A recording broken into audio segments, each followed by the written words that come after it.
going on, Jerome's? So the Minnesota Vikings European excursion did not start out the way that we would want it to, allegedly losing to the Steelers at Croke Park in Dublin. But now on back to more familiar confines, back in London. The Vikings traveling on Monday. They have landed. The Eagle has landed. Wait, no. But you got bottom left, you got Hawkinson. I think that's Saravo. I think that's Flores. I think that's Naylor all up in there. Then you got Justin friggin' Jefferson up at the top. Woo! Love to see that. Also, the flight people, in the yellow vests. I wonder if they know who Justin Jefferson is. Right? It'd be like if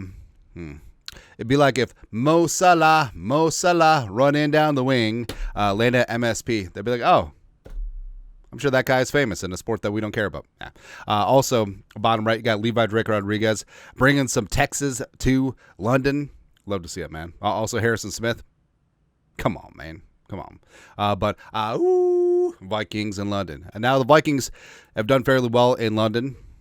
Well, 4-0, if that's fairly well. Because remember, 2013, the 0-3 Vikings beat the 0-3 Steelers. Good times. Yeah. I remember the big debate then was Castle or Ponder.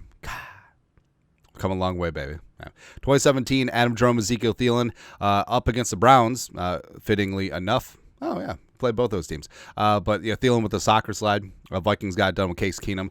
Everson Griffin got hurt on the very last play in garbage time, which kind of annoyed me.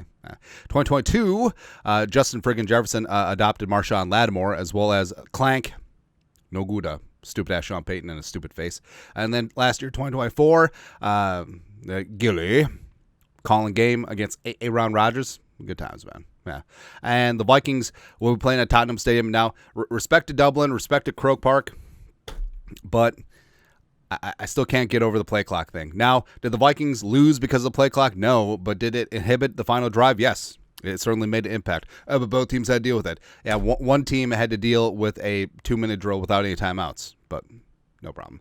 But Tottenham Stadium, which is kind of a shame because Tottenham had a proud history, White Hart Lane, all that stuff. But now, some of these huge stadiums, I don't know. You look at Man City, you look at West Ham, you look at Arsenal. Like some of these giant stadiums now are just they're pricing out the real fans. I guess that's universal. Yeah, but Tottenham Stadium's hosted a bunch of Vikings, bunch of NFL games, notably a couple Vikings games. So everything should be good to go, and the play clocks will actually work. And it is turf. What it's so weird because soccer players have it in their FIFA contracts to play on natural grass, actually good natural grass. So they actually had to bring in field turf. It's weird. Yeah. But of course, Tottenham Stadium, home of the Tottenham Hotspur with the emptiest trophy case in history, it pales in comparison to Anfield Road, the fields of Anfield Road. We are los supporters. Yeah, all that stuff. Vikings.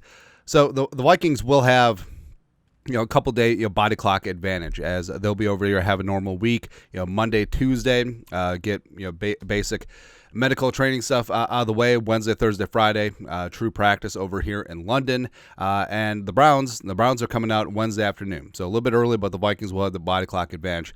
Daniel Oyefusi, ESPN writer for the Browns. Browns plan to fly to London after their Wednesday afternoon practice in Cleveland and then practice Thursday, Friday in the UK ahead of the Week 5 game against the Vikings. So, like we said from the jump, Vikings will have the body clock advantage, so got to take advantage of that.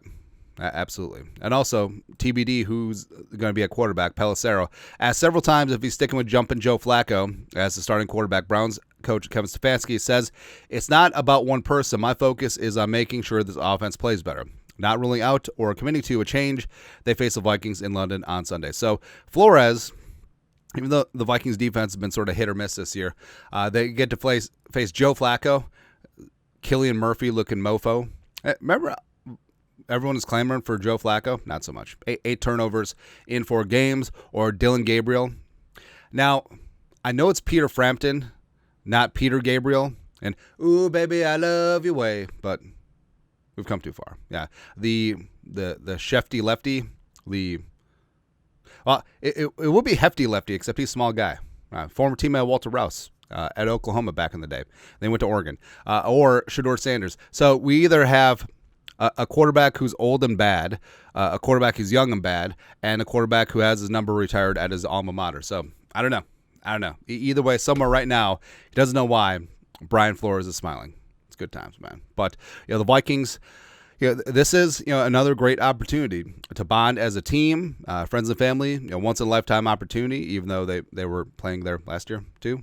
It's once in a lifetime experience. Enjoy these next couple of days. If you're Kirk Cousins, don't work on Tuesday. I don't know, but buckle down, get back to business, get your sleep in, eat right, and let's get back to winning. How about 3-2 into the bye? Then we'll take care of business. Everyone's getting healthy, and we'll be good to go. Anyways, your thoughts are thoughts. Vikings in London. Let us know. Comment section. You guys are the best. You know what to do. Skol. Production value.